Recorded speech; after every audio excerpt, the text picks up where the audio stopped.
Hello everyone. Thank you so much for joining me for this week's weekend energy reading. I have, I guess, a channeled message. I thought I had a plan when I pressed record, but maybe not. So, we have the Hanged Man. I don't know why this card was on my mind so much.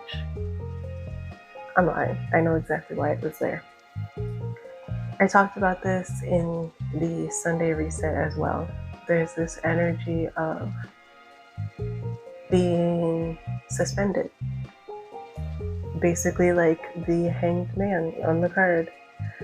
The thing is, with this Hanged Man card, the highlight of it is that this position that the person's in the traditional Rider-Waite tarot, it was a position, it's a pose that was normally used in depictions sort of like the OG, triple OG political cartoons, and basically it was a punishment pose, and it was something that they would do whenever someone committed a crime. They would usually, I think it was traitors, they would hang them by one foot from this thing, like this scaffolding thing, and they would leave them there until they died. And they would literally feed them and give them water, and then, like, they would just wait for them to die. Whatever. The point is, the original origin of the pose was that it was a punishment. And usually the depictions of this punishment were reserved for people who had been found guilty in the court of public opinion, but were not legally convicted of anything. But the people were like, this dude's guilty, and so they would illustrate them in that pose to sort of like say, this is a bad guy and he should be punished, but he's not, so we're just going to let everybody know that he's a bad guy so that he still gets the stigma attached to it since they can't punish him. And a lot of people think that the image being used in the Rider-Waite deck sort of symbolizes that the person in the Hanged Man card is some sort of a martyr, and like they're putting themselves up there as a punishment. Rider said that the person's face was meant to be serene to illustrate that it wasn't a punishment. This was done with a purpose. This was done with the intention of seeking enlightenment, which is where part of the association of the Hanged Man card and Odin hanging himself from the tree to learn how to read runes and to gain knowledge came from, was that, why am I talking about this? What is the point? I feel like that's a question that comes up anytime I open my mouth on this channel. But anyway, the point is the serenity aspect. This time of year, where it's technically the new year because it's a new calendar year, but there isn't that reawakening and that push of the Aries sign energy behind it that, you know, sort of puts the boot to your toot to get the action happening. Being in that in-between spot, it can feel like you're stuck, and it feels like you're not making any progress, and it feels very much like you are being hung upside down. And I think the card came up for me because I need to remind myself to find the serenity in that moment. I am choosing to take the first 3 months of this year as a preheat.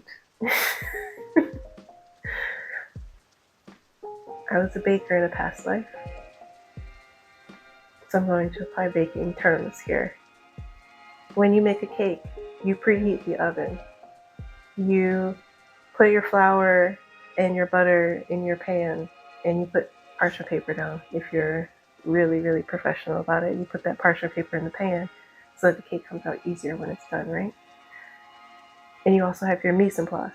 Mise en place is all of your prepped ingredients. So if something needs to be chopped, it's chopped. It's measured already. It's or weighed. If you weigh, that's how I think. Well, I used to. Now I just go by eye. It's anyway. But you have all of the ingredients that you need. They're already at the appropriate temperature. If your butter needs to be melted, it's melted. If it needs to be softened, it's softened. If your eggs were in the fridge, you take them out so they're room temp. If not, with enough time, you put them in that hot water. All of those things are ready to go. So that all you have to do is put everything together, and you can work your way through the recipe, get your cake mixed, get it into the pan, straight into the oven, and there's no stopping and starting and oh, I forgot this, and I gotta get the spoon to measure the baking soda. It's already done. Everything is ready to go. So this first 3 months of the year is your prep time. And then in March, you can make your cake. When Aries season starts, you can make your little cake, right?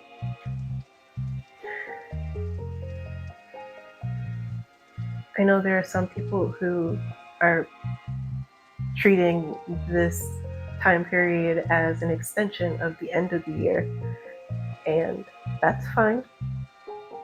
But I will say, if you were like me and you want to be ready now, so all you have to do is put the cake in the oven when it's ready. Use this time as prep. Use this as your preheat, mise en place, prep time.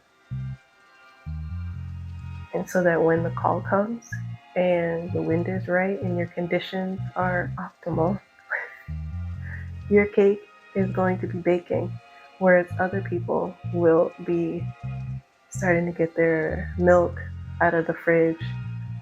They're making sure they have enough eggs. They're trying to find the measuring spoons. Your cake is in the oven. If it's British Bake Off, you're sailing. You're watching everybody else scramble around, and you're having a cup of tea.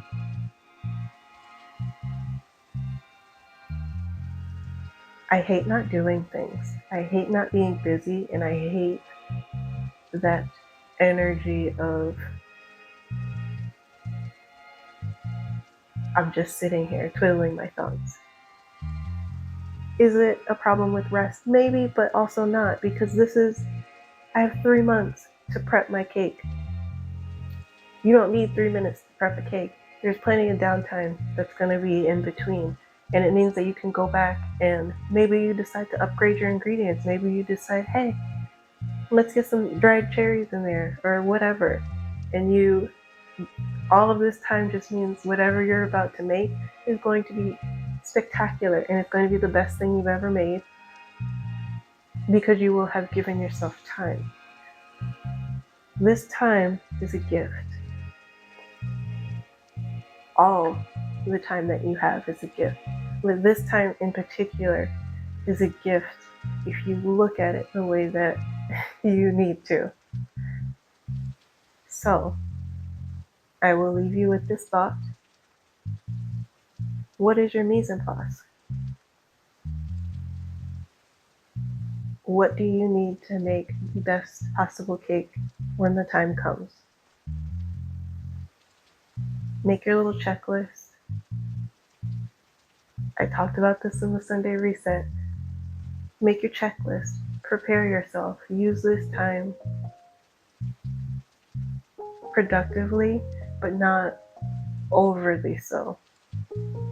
Take your time, get it right, and enjoy the fact that you have the time. This is the luxury to be able to get yourself together before you have to do this thing, whatever it is. I'm going to leave you with a little meditation time. I hope that you have a wonderful weekend. I hope that you are kind to yourselves and to one another. And thank you so much for joining me.